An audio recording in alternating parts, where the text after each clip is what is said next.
What's up, YouTube, and welcome to Codename Scream. I am that horror guy. You may or may not have recognized my face from filling in on the live streams, as well as an occasional co-host over on Codename Reaction. I did provide a link in the description of this video below. Please make sure to go over there, like, subscribe, and ring that bell for notifications with them. As I said previously, I'm just going to say it again, they are the most terrifying thing I've ever seen, and quite honestly, the most terrifying channel on all of YouTube, bar none. And I'm running a horror channel, so that says a lot here. But I just want to thank everyone so much for all the participation we've gotten thus far in the Slashathon that I'm doing. For those of you that are just joining us, please make sure to go back and take a look at the Slashathon series that we are running. We'll explain a little bit more what's going on in those videos. It's a lot of fun. Your votes actually dictate who advances. I will be announcing the winner from our first episode next week for episode 2. So, just like I said previously, make sure to like, subscribe, and ring the bell for notifications and help me advance a winner for Slashathon 2021. With all the voting that I've gotten so far, I've also been getting a lot of suggestions for films to watch, possibly review down the line, so thank you all so much for that. I've not obviously seen everything that there is, and some things I have seen, but it was nice to go back and revisit some of that. But that made me want to go ahead and do this for you guys. As you'll notice, the title is completely different. We're stepping away from the Slashathon once a week to just discuss films. My thoughts on the films, a little bit of behind the scenes. Whatever we're feeling it, right?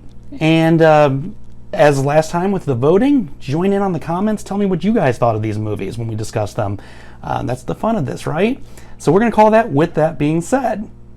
This week, because of the having Leatherface featured in Slashathon, we're going to go ahead and cover the original 1974 Texas Chainsaw Massacre, as well as the reboot from 2003. What I'm going to do here is just touch base on the differences, the similarities, and just some fun facts about the two films side by side, as well as discuss Leatherface as a character himself and where he is currently. Obviously in Texas, right? That's a given. So, starting off, both films, with their budgets, the original was actually created for less than $100,000. There's not an actual source to determine how much was spent for the budget on the film. They know that it was under $100,000. After some of the issues they had financially with the backings from certain companies, there's a whole mess of things that are going on financially with that film. Please make sure to go take a look at the documentary, The Shocking Truth. I mentioned that in the previous episode. That documentary will get into a lot more details to what was going on back there and why the cast had a lot of issues with the film as a whole. But the remake itself, it had a $9.5 million budget, so big difference here. Gotta love the new century we were in. But when it came to the box office side of things, the original raked in $30.9 million, which is pretty big money for 1974 when it was released. It was released exactly a year after filming had concluded.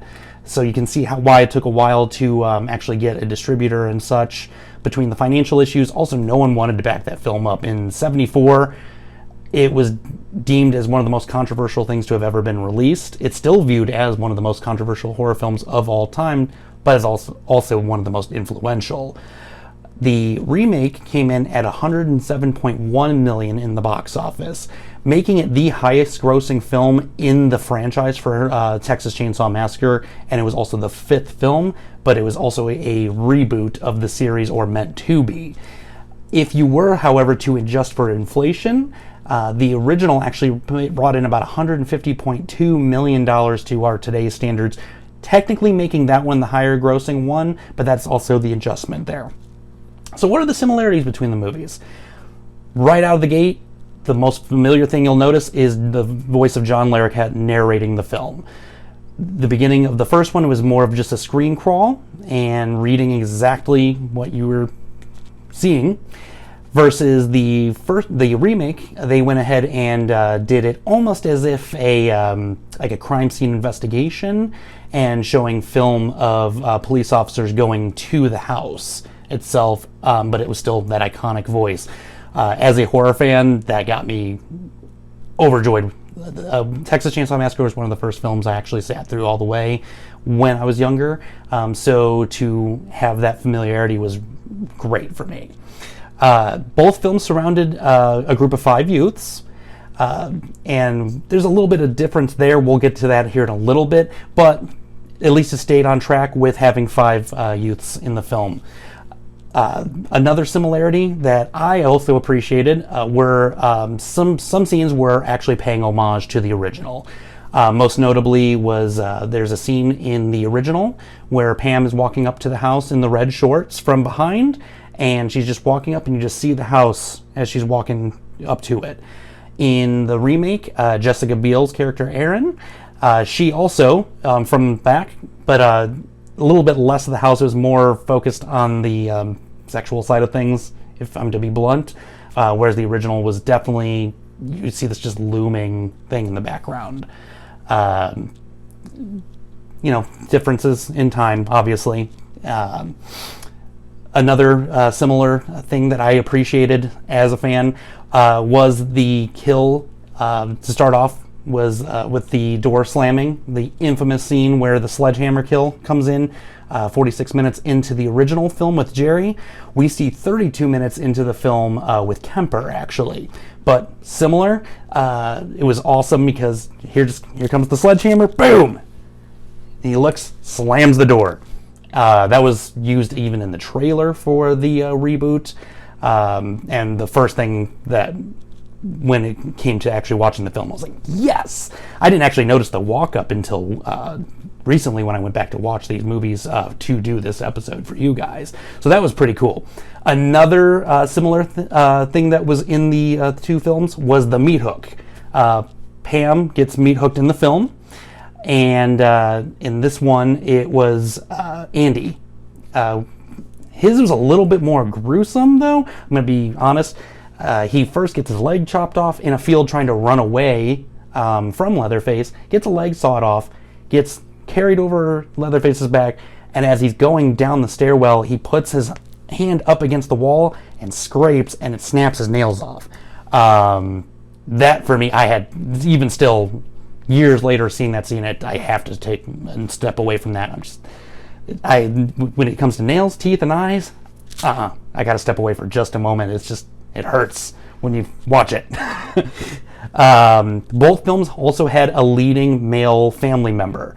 The infamous Jim Sido playing the cook, and Arlie Ermey delivering us Sheriff Hoyt, which stole the show for that film for me. I was a fan of Arlie Ermey for his movies, work with Full Metal Jacket.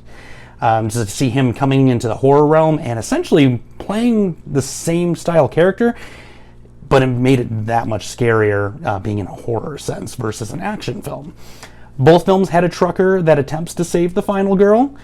There's a bit of a difference there. Again, we're going to touch base there in a moment, but both films had a trucker attempting to save our ladies here at the end. Both films also boasted to be claimed to be based off of true stories. The original, that was actually what helped sell it with audiences in '74. People thought it was an actual story.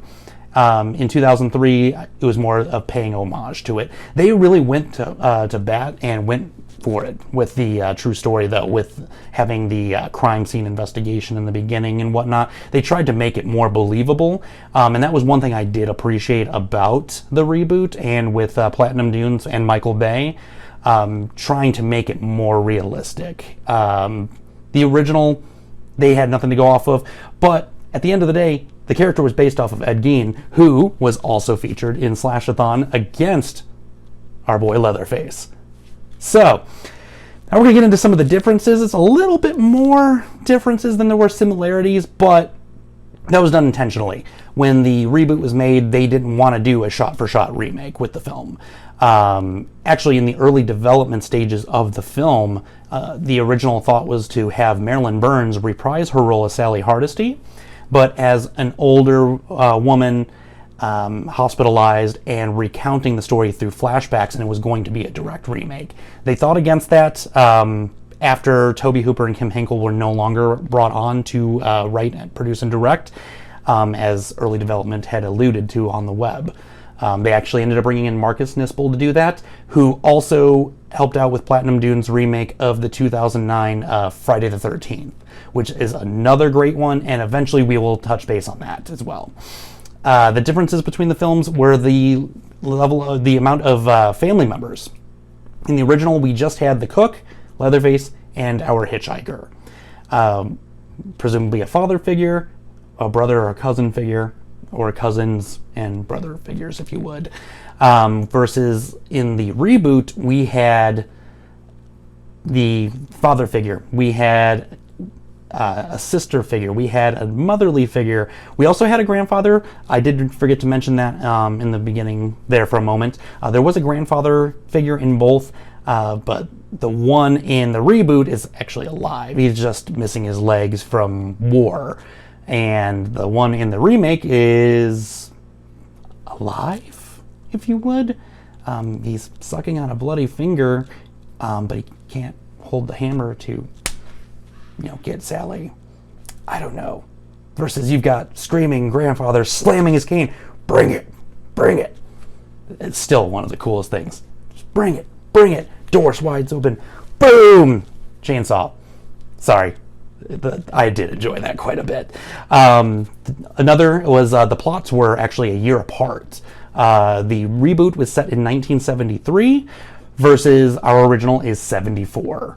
But they were both set in the summer, so that was part of the similarity, but that year difference, just that little bit of year difference. Also, the group of youths had different priorities and where they were coming from. The original 5 were coming from a burial plot for Sally and Franklin to make sure that all was well due to grave robbings, as I have previously stated in the last video. The 5 in the reboot were coming back from Mexico, smuggling illicit substances, which did not make Jessica Biel very happy. Bad on you, Kemper. Bad on you. And they were going to a Skynyrd concert. How awesome is that? Also, there weren't siblings in the reboot.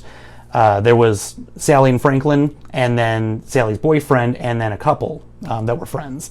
In this one, it was 2 couples and the fifth wheel. No, fifth wheel sucks.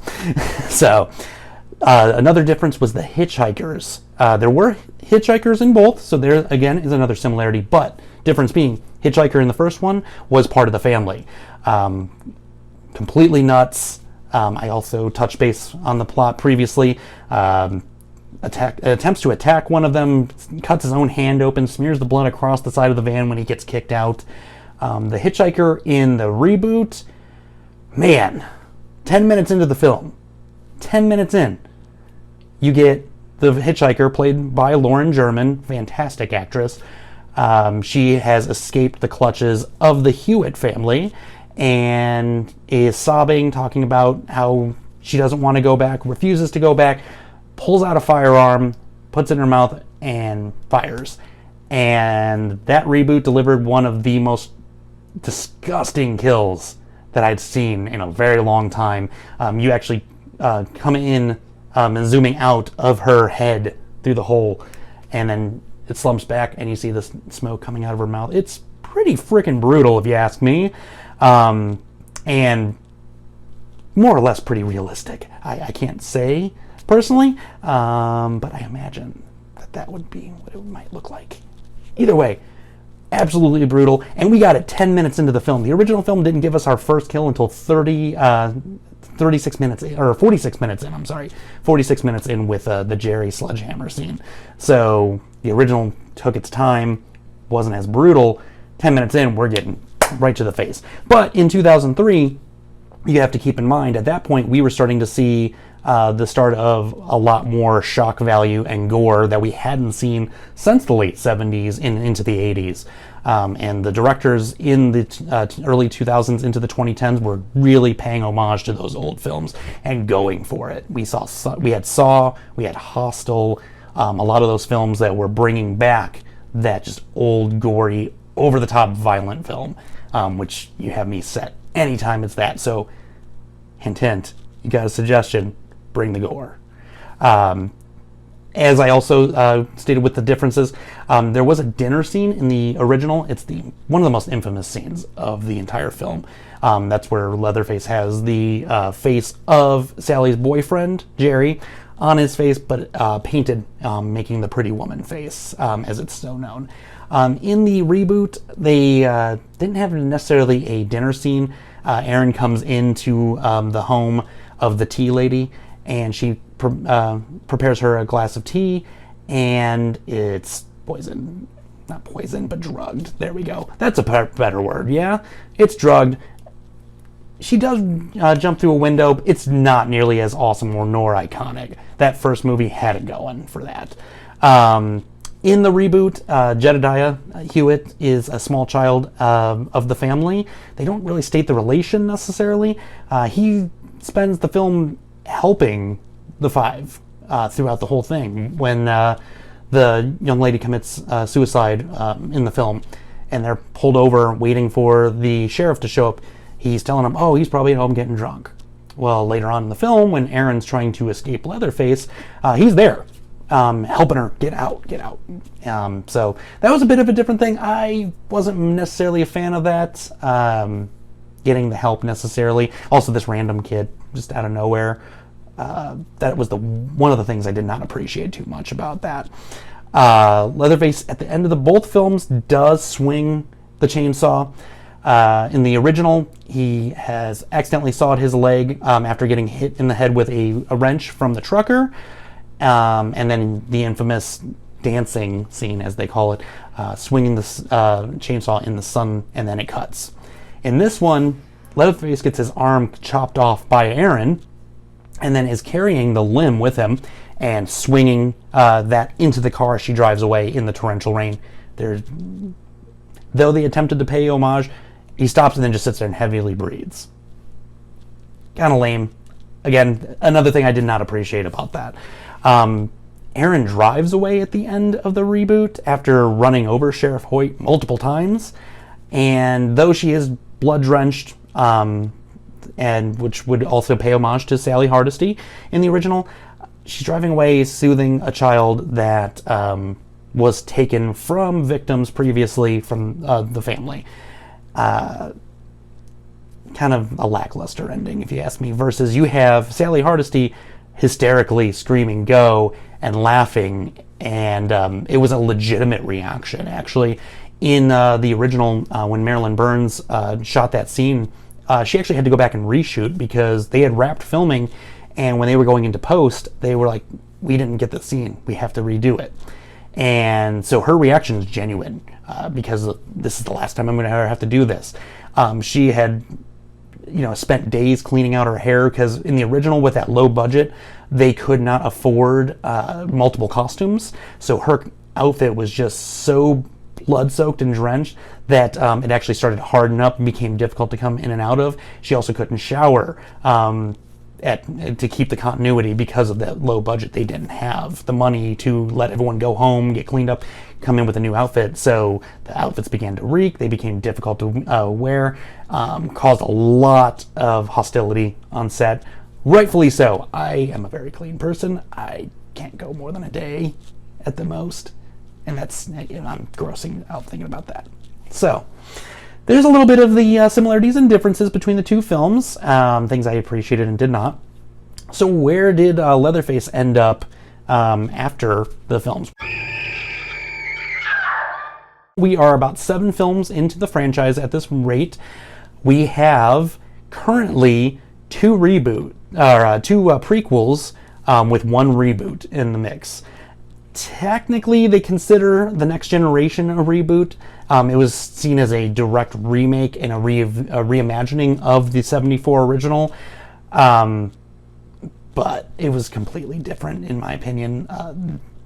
There was nothing that screamed, oh, this is a remake. No, it's a sequel, point blank. But we have, in 2017, Leatherface was released, and then we also had before that, Texas Chainsaw Massacre: The Beginning, which was to be the prequel to the reboot. They never went beyond that. This year, however, we may see Leatherface return to the big screen. There is a date set in place in October, and then again, that's all determined that theaters and whatnot are safe to open once again. This is going to be a direct remake to 74, eliminating any canon that previously has existed. They're going the route that Halloween did in 2018. I personally loved that, and I'm really having high hopes for that personally. What did you guys think of these direct sequels? Let's talk about it. Comment below. Leatherface has also been a video game character. In 1982, Atari 2600 did release a Texas Chainsaw Massacre video game. It did not sell well. A lot of carriers refused to stock it due to the fact it was just so overly violent. It's an 8-bit version, obviously, because it's Atari, and he has obstacles as he's trying to kill off people. I can understand where they were coming from. Nothing had been seen to that point. However, come into 2015 with Mortal Kombat 10, or MKX, if you would, they bring in Leatherface as a playable character, put him into the canon story of Mortal Kombat of his own, because obviously in that series they have their own stories. He's got his own story. It's brutal. It's awesome. I got the game strictly for that. So, and then he came back in 2016 in Dead by Daylight. They renamed him to just the Cannibal. If you've noticed in that game series, everyone's just the insert name. But it's Leatherface. It discusses his backstory and whatnot, but that game is awesome, and there's meat hooks. Just go check it out. If you're a gamer, you already know about this. If you're not, I'm telling you, go check it out. There's even a mobile version, but I'm not here to just continue to promote a video game. The original was, as I previously mentioned, deemed one of the most controversial films and most influential films in horror history. 1990, it did get inducted into the Horror Hall of Fame. It is featured in the New York Museum of Modern Arts, as well as over 50 items from the original film are in the Academy Film Archive. And if you don't know what that is, that's an institution built to preserve the arts of film. And there's items from the film there. It's awesome. I would love to see it if there was a possibility of that. So, I think we've discussed enough between the two. At the end of the day, I think the original supersedes the reboot. The reboot was great for its own right. There were moments that I was like, yes, but as a whole, the original takes the cake. Clearly, I'm a fan. I will say, however, R. Lee Ermey's performance is what stole the show in the original. I said that previously. He absolutely killed it. And when he came back for the beginning, he did it again. It was a seamless transition. I absolutely loved that character arc. Not that Jim Saito, I'm not taking away from him. He gave us the most iconic role next to Leatherface in that film. But as a whole, yeah. Even if you go on Rotten Tomatoes, the original boasts an 89% approval rating versus a 37%. So even, I'm not I'm in the minority here. Horror fans prefer the original. So, thank you for joining me with that being said. Again, stay tuned for Slashathon. Next week we will announce the winners from our first episode, as well as bring in our next two contenders, which will be Freddy Krueger and John Wayne Gacy. You're not going to want to miss that. It's a disgustingly good time. So, scare you later, YouTube.